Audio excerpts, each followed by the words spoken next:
There are moments in life when silence feels louder than words, when the presence of solitude carries more truth than the constant chatter of companionship.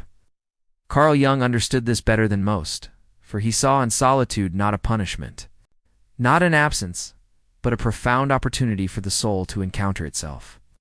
To stay single, in the Jungian sense, was never about merely being alone without a partner. It was about preserving a sacred space where the psyche could breathe, expand, and grow without the unrelenting demands of conformity. To remain single, whether by choice or by the winding hand of fate, is to stand before a mirror that reflects not society's expectations, but the raw essence of who you are when no one else is around to define you. Imagine a young man, or perhaps a young woman, who looks out into the world and sees countless others pairing off, coupling and building lives woven together in intricate domestic fabrics. The pressure mounts, friends ask, family insists, society points to marriage as the inevitable destination of human life. But Jung in his wisdom might whisper, do not rush, for in your solitude lies a power few dare to uncover. Single allows one to dive deep into the unconscious, to embark on a journey into the shadow, to meet those disowned and forgotten parts of the self that are too often projected onto others in relationships.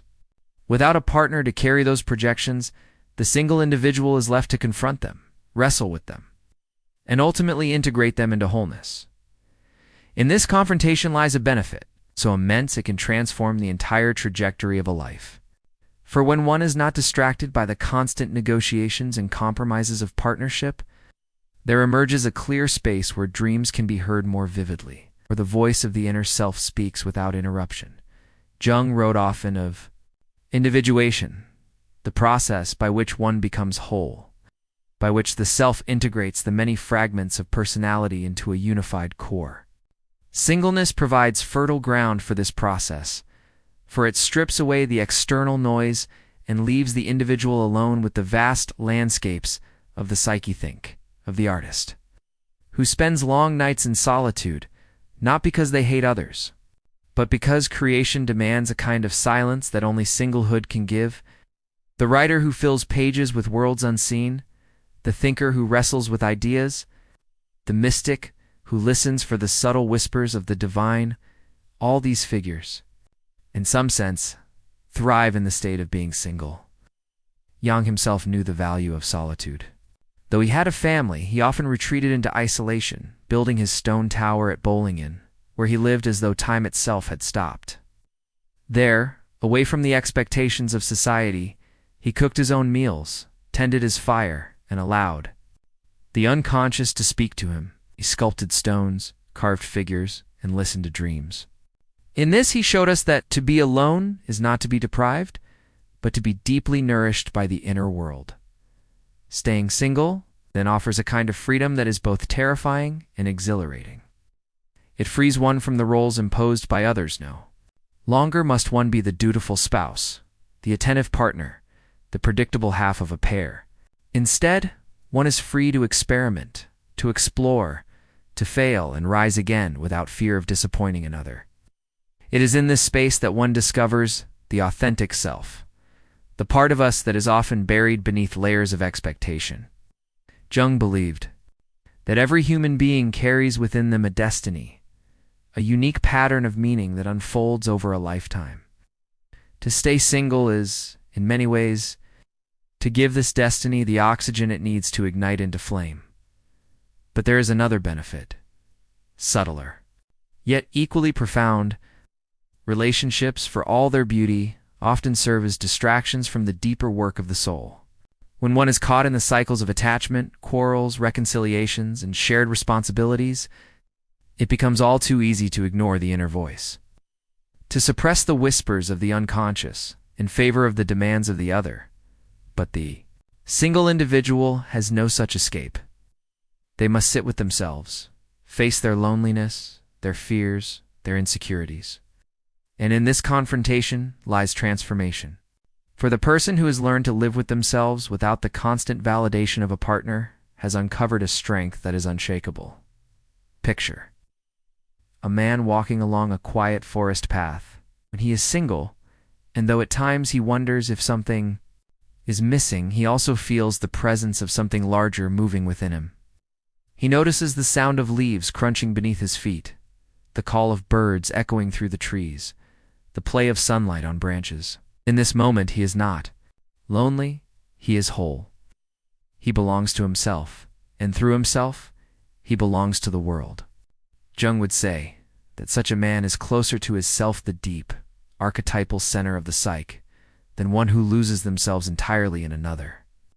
To stay single, therefore, is to preserve this sacred dialogue between the conscious ego and the unconscious depths, unmediated by the projections of romantic entanglement. There is also the archetypal dimension. Jung taught us that myths, symbols, and archetypes are not relics of the past, but living realities that pulse through every human life. In myth, the hero often begins their journey alone. It is in solitude that they hear the call to adventure, that they descend into the underworld, that they face the dragon or the shadow. Relationships may come later, allies may arrive. But the core of the journey begins with the individual confronting the unknown by themselves. To stay single, in this sense, is to embody the archetype of the seeker, the one who dares to wander into the wilderness of the psyche without a companion, trusting that meaning itself will be the reward. And yet, one must not confuse this with selfishness or isolation for its own sake. Jung warned against the dangers of avoidance, of cutting oneself off from life as a defense against pain. The benefits of staying single arise not from fear of others, but from a willingness to embrace the fullness of one's own company. It is the difference between isolation that imprisons and solitude that liberates. The single individual who uses solitude as a space of growth becomes a beacon of strength, radiating an authenticity that draws others toward them. It's not because they seek validation, but because they have found wholeness within themselves. To stay single, then, is to learn the rare art of loving without possession. It is to appreciate beauty without needing to grasp it, to witness life without needing to cage it. Jung might say that such a person has integrated the anima, or animus, the inner feminine or masculine, and therefore no longer feels an aching incompleteness that must be filled by another.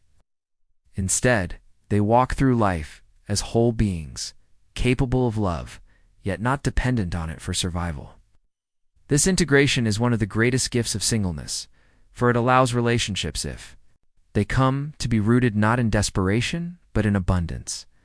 The single life also carries with it a spiritual openness. Jung observed that many religious figures, prophets, sages, mystics, sought and lived apart from the bonds of partnership. Their calling demanded solitude, for only in the stillness of being alone could they hear the voice of the divine. To stay single, therefore, may allow one to attune to higher frequencies of consciousness, to hear the archetypal patterns that guide not just individual lives, but the destiny of humanity itself.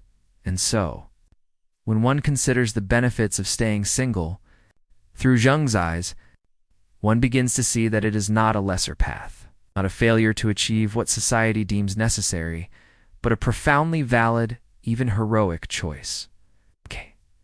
It is the path of individuation, the road of authenticity, the journey into the depths of the self. It is not for everyone, but for those who embrace it.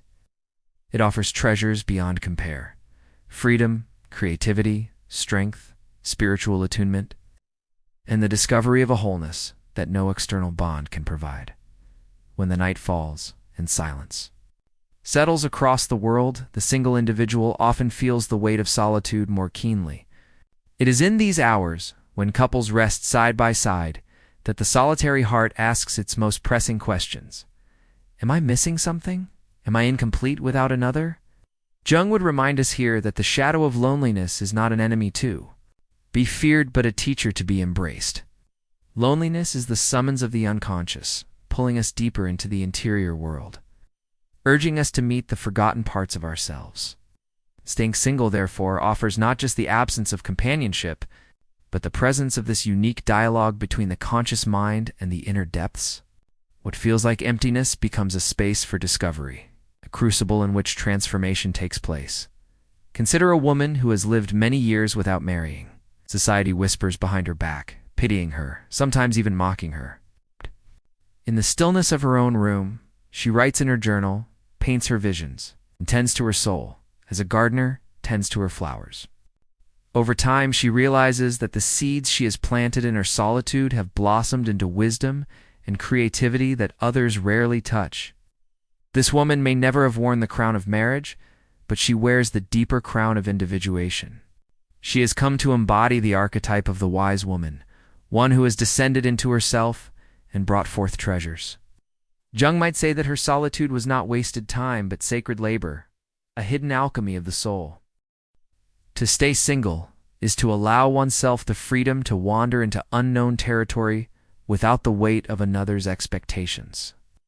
Think of the explorer who ventures into the mountains, the monk who walks barefoot across temple stones, the philosopher who spends years wrestling with thoughts under candlelight. These figures thrive because they are unburdened by the constant need to compromise their inner callings with the external rhythms of partnership. This is not to diminish the beauty of shared life, but to illuminate the benefit of choosing a path unshared, where one's destiny may unfold without obstruction. Jung always emphasized that life's meaning arises from fulfilling the task life sets before us. Singlehood gives space to ask, what is truly my task? What is the deeper calling that is mine alone to answer? The unconscious, Jung believed, is like a vast, untamed sea. To enter into it requires courage, silence, and patience. Relationships often create ripples that disturb this sea, distracting us from the whispers of archetypes and symbols rising from its depths. But the single person, undistracted, may sit at the shore and watch carefully. They may notice the patterns in dreams, the synchronicities that shape their lives, the myths that resurface through their imagination. In this way, singlehood becomes not an empty waiting room, but a temple of observation, where the psyche reveals its mysteries. It is also important to remember that relationships, beautiful though they may be, often carry hidden projections. Man may project his inner Anima, the feminine, within onto his partner, expecting her to embody his ideal of beauty, grace, or nurturing. A woman may project her Animus, the masculine, within onto her partner, expecting him to embody strength, wisdom, or guidance. These projections lead to both passion and disappointment, for no human can ever perfectly mirror the archetype buried within the unconscious. But the single person, without a partner to absorb these projections, must turn inward. They must face their own anima or animus, wrestle with it, and integrate it. The reward is tremendous. Instead of searching endlessly outside themselves for completion, they find it within, become whole. This is one of the deepest benefits of staying single in encounter with the true self, unmarred by projection. Imagine Jung at Bollingen, a stone tower standing firm against the Swiss landscape. He lived there not as a hermit who despised the world, but as a man who understood the necessity of retreat. He drew water from the well, chopped wood for fire, and lived by rhythms older than civilization. In this retreat, he discovered aspects of himself that city life and family obligations often concealed. In the same way, the single individual, who tends to their own life cooking for themselves, traveling alone, reflecting without interruption, comes to discover the timeless rhythms of their own being. They realize they are not merely modern citizens rushing through routines, but ancient souls, walking alongside history's great seekers. The mythological hero, too, reminds us of the sacredness of solitude. Think of the Buddha leaving his palace, wandering into the forest alone. Think of Christ in the desert, fasting for 40 days. Think of Odysseus, separated from his crew, facing monsters with only his wits. In every great story, solitude is not a punishment, but a threshold, a moment when the individual must prove themselves before rejoining the world. Staying single in this way is not a passive state, but an initiation, a rite of passage, where one confronts their own shadow and earns their inner strength. Yet there is a paradox. To remain single, while other couples, can sometimes feel like exile. Jung would caution that this feeling is not to be denied, but understood. The psyche longs for connection. It is natural, archetypal, rooted in the collective unconscious. But if one learns to transform this longing into creativity, service, or spiritual pursuit, it becomes fuel for individuation. The energy that might have been spent on sustaining a relationship can instead be poured into art, into thought, into compassion for the world. Thus, the single person may discover that their solitude is not barren, but fertile beyond measure. There is also a freedom in staying single that is often invisible until it is gone. The freedom to change without asking permission, to move cities without negotiation, to spend money according to one's deepest values, to shape one's environment as an expression of the soul. Jung saw freedom not as indulgence, but as the space to follow the unconscious wherever it may lead. For the single individual, the psyche is free to wander into unexpected path streams, may inspire sudden travels. Synchronicities may lead to new vocations. Intuitions may spark transformations. Bound only to themselves, they are free to obey these callings without hesitation. But perhaps the most profound benefit of staying single, from Jung's perspective, is the cultivation of inner relationships. For even in solitude, we are never alone. The psyche is populated by figures or kairos archetypes, shadows, guides, and symbols that speak to us in dreams and intuitions. The single person has the time and openness to listen to these figures, to dialogue with them, to integrate them. Instead of relying on an external partner to mirror their inner depths, they turn inward and find companions in the unconscious. This inner dialogue is not madness, but meaning. It is the heart of individuation. Jung himself practiced this through active imagination, speaking to figures in his inner world as if they were real.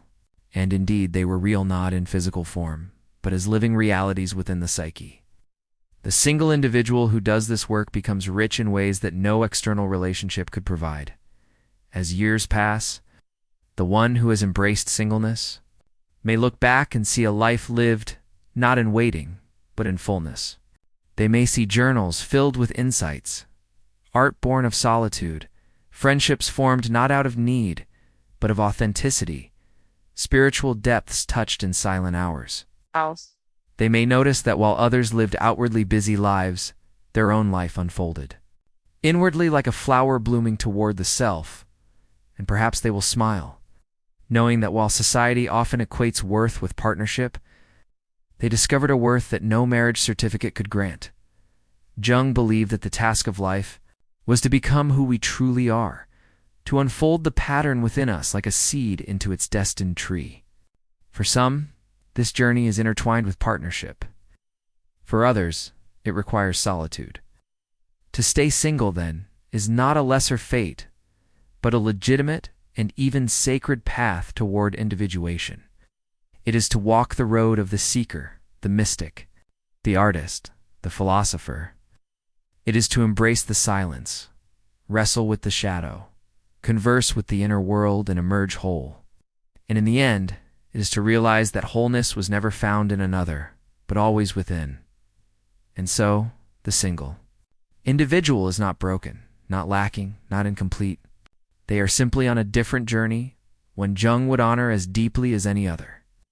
They are the dreamers, the seekers, the ones who dare to face themselves without distraction. And in that courage lies the greatest benefit of all, the discovery of the self, radiant and eternal, waiting patiently within.